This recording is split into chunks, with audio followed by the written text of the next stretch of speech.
की, जहां ईरान और इजराइल के युद्ध में अब अमेरिका की एंट्री हो चुकी है। बड़ी खबर, अमेरिका ने न्यूक्लियर साइट्स पर एक बार फिर से बमबारी की है, जहां ईरान के 3 न्यूक्लियर साइट्स पर बमबारी की गई। हालांकि डोनाल्ड ट्रंप की तरफ से पहले इस बात का ऐलान कर दिया गया था कि वो पूरी तरह से इजराइल का समर्थन करेगा और उसके बाद से कई तरह के कयास लगाए जा रहे थे कि इस बार बहुत कुछ होने वाला है, यानी कि कुछ बड़ा होने वाला है। अब तबाही का मंजर न सिर्फ ईरान बल्कि इजराइल भी देखेगा। और इसी बीच अब अमेरिका की एंट्री हो चुकी है, जहां ईरान के 3 न्यूक्लियर साइट्स पर अमेरिका की तरफ से बमबारी की गई। अमेरिका ने न्यूक्लियर साइट्स पर बमबारी की है और ईरान को अब घुटने टेकने ही होंगे, क्योंकि दोनों ही देशों को बहुत बड़ा नुकसान हो रहा है। लेकिन जिस तरह से अमेरिका की एंट्री हुई है, पहले तक डोनाल्ड ट्रंप की तरफ से कहा जा रहा था कि अमेरिका ही वो देश होगा जो दोनों के बीच में युद्ध विराम कराएगा, सीज फायर कराएगा, लेकिन वो स्थिति देखने को नहीं मिल पाई, जिसके बाद अब डोनाल्ड ट्रंप ने एंट्री मारी है, यानी कि अमेरिका ने एंट्री मारी है इस युद्ध में, जहां पर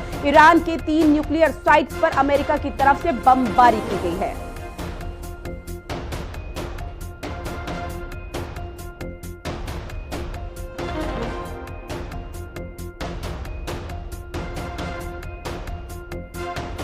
तो बता दें, दोनों देशों के बीच में फिलहाल तबाही का मंजर देखने को मिल रहा है। कई तरह की तस्वीरें सामने आ रही है, जहां पर साफ देखा जा सकता है कि न सिर्फ ईरान बल्कि इजराइल को भी एक बहुत बड़ा नुकसान हुआ है। जबकि इजराइल की तरफ से कहा जा रहा था कि अभी जो यहां पर अटैक किया गया है इजराइल की तरफ से, वो उसका महज 30% है, लेकिन आने वाले समय में ईरान को एक बहुत बड़ा झटका जरूर लगेगा।